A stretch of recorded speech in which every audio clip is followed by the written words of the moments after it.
आपको देख के लग रहा होगा ना कि ये क्या मैं आज रेसिपी में आपको पॉपकॉर्न बनाना बता रही हूँ। बिल्कुल भी नहीं। ये है साबूदाना। इससे हम बनाएंगे व्रत में खाए जाने वाला मिक्सचर। मिक्सचर जो कि साबूदाना और लच्छे आलू से इसे हम बनाएंगे। जो आप बाजार में पैकेट में थोड़े से आते हैं और ढेर सारा पैसा लेते हैं, ये आप सस्ते में ही घर में बना सकते हो। इसके लिए आपको आलू चाहिए और ये नया आलू है, अभी मार्केट में आपको मिल रहा होगा। तो साइज में थोड़े बड़े लीजिएगा, यानी लंबे लंबे, है ना। तो मैंने यहाँ पे 4 आलू लिए थे, लेकिन फ्रैंकली स्पीकिंग मैंने सिर्फ 3 आलू लिए थे।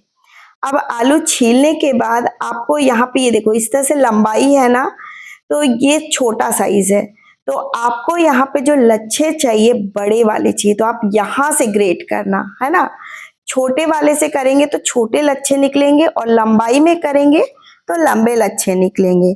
और लच्छे निकालने के लिए जो ग्रेटर है वो थोड़ी सी मोटी होनी चाहिए, महीन या फिर मीडियम नहीं, अच्छा मोटा वाला, बिल्कुल इस तरह से। देख रहे हैं, ऐसी लच्छे आपको निकालने। और हाँ, आलू को जब भी छीले या फिर लच्छा निकाले तुरंत आपको यहाँ पे पानी में इसे डाल देना है, क्योंकि जैसे जैसे आप इसे छीलते जाओगे, लच्छे निकालते जाओगे और पानी में नहीं डालेंगे, आपको पता है आलू बहुत जल्दी काला पड़ जाता है। तो मैं यहाँ पे इसे बोर्ड पे लच्छे निकाल रही हूँ जिससे कि आपको क्लियरली दिख सके, और निकालते के साथ ही मैं तुरंत इसे पानी में भी डाल रही हूँ। और लास्ट में थोड़ा सा अगर बच जाए, ना किस रहा हो, तो इसे आप अलग कर दें, सब्जी वगैरह में यूज कर ले। तो यहाँ पे मैंने 2 आलू आपको दिखाए, लेकिन लास्ट में मैंने 1 आलू और छील लिया था क्योंकि मुझे यहाँ पे कम लग रहा है। तो यहाँ पे आपको इसे अच्छे से आलू को लच्छे निकालने के बाद धोना जरूरी है। देख सकते कितना मटमैला पानी है। तो ये पानी जो है मटमैला, ये स्टार्च है, क्योंकि आलू में होता है बहुत ज्यादा स्टार्च। तो नया आलू जो होता है ना, उसमें स्टार्च की मात्रा कम होती है। तो ये स्टार्च निकालना यहाँ पे बहुत जरूरी है। इसके लिए आप 3 4 5 पानी, जितना पानी में हो सके उतना धोए, तब तक जब तक कि आपका आलू एकदम क्लियर ना हो जाए, मतलब स्टार्च रहित ना हो जाए, कहना चाहिए। तो एकदम स्टार्च फ्री पानी, क्लिस्टर क्लियर होना चाहिए। धोने के बाद इसे छन्नी में निकाला है मैंने। और अब क्या करेंगे, एकदम साफ सुथरी टॉवल या कपड़े आपको लेने हैं और इन लच्छों को आपको इस पे रख के इसका सुखाना है। तो एकदम पूरी तरह से नहीं सुखाना है, सिर्फ ऊपरी हिस्सा आपको इसे ड्राई करना है, जिससे कि जब हम इसे फ्राई करें ना, तो तेल में जाके पानी के साथ ये उड़े नहीं। इसलिए सिर्फ ऊपर का हिस्सा इसे तरह से रब करते हुए इसे हम सुखा लेंगे। चाहो तो टिश्यू पेपर का यूज कर सकते हो। तो मैंने तो इसे इसी कपड़े में ही डाल के सुखा लिया। और जब तक मैं और तैयारी करूंगी, जब तक मैं इसे फैन में भी रख दिया मैंने। अब इस साबूदाने मिक्सचर को बनाने के लिए यहाँ पे ये वाला साबूदाना को यूज करना है। तो ये साबूदाना मोस्टली मिक्सचर के लिए ही यूज होता है। जो खिचड़ी बनाई जाती है उस साबूदाने से भी बना सकते हैं, लेकिन उससे बहुत अच्छा पफ नहीं होगा। ठीक है। अब यहाँ पे जो तेल है, तेल मोस्ट इम्पॉर्टेंट होता है यहाँ पे मखाने को परफेक्ट तरीके से क्रिस्पी बनाने के लिए, या लच्छा आलू को क्रिस्पी बनाने के लिए। तो तेल का टेम्परेचर एकदम धुआंधार होना चाहिए, यानी काम आपको स्टार्टिंग से एंड तक हाई फ्लेम पे करना है। ठीक है। तो एकदम से तेल को धुआंधार गरम करें और थोड़ा थोड़ा मखाने को डालें। थोड़ी देर में आप देखेंगे पफ होके ऊपर आ जाएगा। अब यहीं पे इम्पोर्टेंट बात आपको ध्यान देनी है कि कुछ लोग कहते हैं हम बनाते तो हैं, लेकिन हमारे जो मखाने होते हैं वो ऊपर से पफ तो हो जाता है, लेकिन जैसे ही हम इसे खाते हैं दांतों में चिपकता है। तो दोस्तों यहीं पे ध्यान देना है, ये जैसे ही पफ होके ऊपर आए आपको तुरंत नहीं निकालना है। You have to wait. यहाँ पे ये और पफ होगा, इसको अच्छे से पफ हो जाने देना है, क्योंकि ऊपर ऊपर से तो पफ हो गया है, अंदर तक उसे पफ होने में टाइम लगेगा, तो इसको फ्राई होने में 5 मिनट लग जाएगा। इसी बीच अगर आपको लगे तेल का टेम्परेचर बहुत हाई हो गया है और यहाँ पे आपका साबूदाना या लच्छा आलू एकदम लाल हो रहा है, तो हल्का सा लो कर सकते हो, मतलब मीडियम टू हाई कर सकते हैं। तो इसी टेम्परेचर पे मैंने सारे यहाँ पे जो साबूदाने थे फ्राई किए, और फ्राई करने के लिए थोड़ा थोड़ा साबूदाना डालें।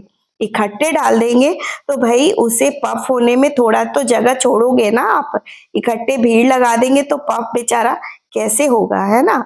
और तेल भी बहुत ज्यादा भर के नहीं लेना है, वो क्यों नहीं लेना है आपको मैं आगे वीडियो में बताऊंगी।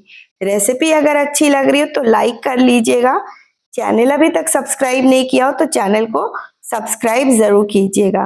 तो ये देखिए मैंने यहाँ पे अपने जितने भी साबूदाने थे उसको मैंने पूरा यहाँ पे फ्राई कर लिया है। अब यहाँ पे अगर मैं साबूदाना दिखाऊं, ये देखिए, तो साबूदाना अंदर तक हमारा एकदम फूला है, ये देखो क्रश करके दिखा रही हूँ। आपको बिल्कुल भी इसमें अंदर से गांठें नहीं होंगी, अगर गांठें होंगी ना तो समझ जाना वही दांत में जाके चिपकेगा।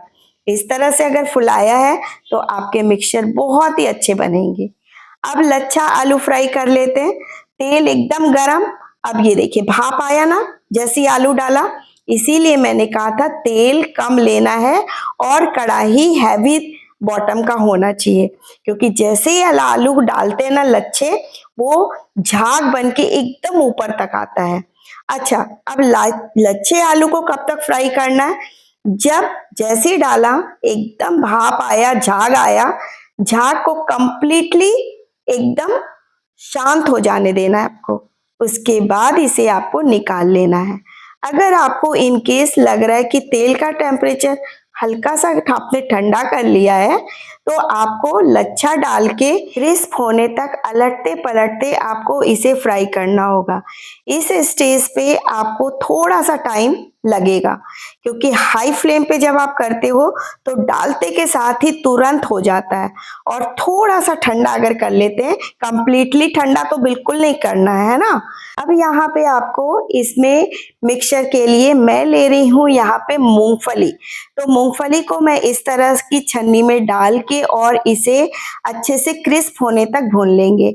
और यहाँ पे इस मिक्सचर में आप अपनी मनपसंद की बहुत सारी चीजें डाल सकते हो, काजू डाल सकते हो, बादाम डाल सकते हो, किशमिश डाल सकते हैं, बहुत सारी चीजें ड्राई फ्रूट्स भी ऐड कर सकते, सूखा नारियल भी डाल सकते। लेकिन आज इस मिक्सचर को मैं सिंपल आलू लच्छा, मूंगफली और साबूदाना डाला है बस। अब इसमें मसाले क्या जाएंगे, क्योंकि ये तो व्रत वाला बन रहा है ना। तो यहाँ पे नमक डाला है मैंने, सेंधा नमक जो फास्ट में खाया जाता है। तो थोड़े से यहाँ पे गांठ थी तो इसे मैंने खोल के डाला है। अब यहाँ पे थोड़ा सा मैं ले रही हूँ, आधा एक छोटा चम्मच यहाँ पे काली मिर्च पाउडर, इसी के साथ आधा छोटा चम्मच लाल मिर्च पाउडर, बस। अगर आप यहाँ पे चटपटा पसंद करते हो तो चाट मसाला तो नहीं डाल सकते, क्योंकि फास्ट में नहीं खा सकते, तो यहाँ पे अमचूर पाउडर डाल सकते हो। अगर थोड़ी सी मिठास चाहते तो थोड़ा सा शुगर पाउडर भी डाल सकते। मैंने इसे सिंपली नमक, काली मिर्च पाउडर और यहाँ पे मैंने लाल मिर्च डाला है। इनकेस इनमें से भी कुछ नहीं खाते हो तो आप स्किप कर सकते हैं। और इसे अच्छे से मिक्स करें और इसको एयर टाइट कंटेनर में भर ले, और 2 से 3 महीने तक आप इसे खा सकते हैं। बिल्कुल भी सॉगी नहीं होंगी, सॉफ्ट नहीं पड़ेंगी और crispy as it is. But 2 से 3 महीने कहने वाली बात है दोस्तों, बचता कहाँ है, तुरंत ही खत्म हो जाता है। तो आप भी बनाएं और एंजॉय करें।